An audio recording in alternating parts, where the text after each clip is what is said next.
Kemarin siapa yang berbilang kali si Racik mah perjaka ki males banget. Kegoleran bae. No lihat ngapa gue malah lampit peranti tidur ya gue ngelepitin dewek. Udah pada peren nomorun kita ninggal ngayap. Tapi gak kayak tebusan kemana ya kita dari Jabibeka. No abang-abang dewek kan lagi ngebaguk bae mikirin apa dia. Udah kagak jauh-jauh paling ya bininya nge-BK daster atau kagak gamis. Jalanan kagak di mana-mana pada rempak bae. Bawa motor kagak pada meceleng ya udah alhamdulillah banget. Kita dari tadi langak longok lah kagak ada orang pisan cuman abang-abang dong tadi sebiji. Samping tukang pecel lele Sumber Jaya Motor, sampingnya Sumber Servis Motor lah sumber melulu di mari. Gua aja berdua-dua baru kelar kongko kali ya. Udah pada jauh banget ge masih ada pembahasan bae jadi kagak kelar-kelar. Ada empok-empok ngungkuk bae dewekan gagah bet mau kemana itu dia. Yang ini mah motor 2 biji apa nyumput bet malkirinnya. Takut ada mobil liwat meureun ya. Depan kita abang-abang lagi pada kongko apa gimana rame banget. Asal jangan pada main judi online ban kagak ngapa-ngapa kongko doang mah. Kalau kita tegesin itu romannya plastik merah daging itu ya. Jongjon udah dah nyata emang tinggal arengnya doang belum beli. Bapak-bapak leken amat lagi ngechat bae. Gitu tehnya mah bener juga Pak Haji ya daripada golar-goler bae angguran kita ngechat dah. Ongkoh rumah jadi kelihatan suasana baru ya. Depan kita kata kita plastik merah mulu kirain daging ya ternyata sampah banyak banget apa tinggal alundruk busut no. Kalau udah begini mah orang dari mana-mana ge liwat sini tinggal ngelemparin doang itu sampah paling ge. Kepapagan kita sama seorang ayah yang lagi ngomong 2 orang anaknya. Yang depan mah lagi lagak pelegek ge. Yang belakang suka angop bae emang ngeri banget bang bae bang itu bocah di belakang. Lihat-lihat tuh bukan apa-apa ngeri ngantuk. Kalau kagak salah itu lebih kanan pemancingan. Tapi dari mari kelihatan itu orang lagi pada mancing.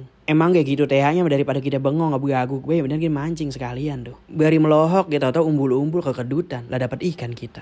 Abang-abang orang lagi pada mancing pakai ditempo. Mau alasan lagi ditinggal temennya mancing itu dia makanya nyusul. Ini mah bocah berdua-dua depan warung lagi melohok ge jajan kagak, kongko kagak. Baru mendusin itu romannya mah. Gua ge karo baru mendusin rasa-rasa lelungu sampai kuatan utang ge pada kelupaan.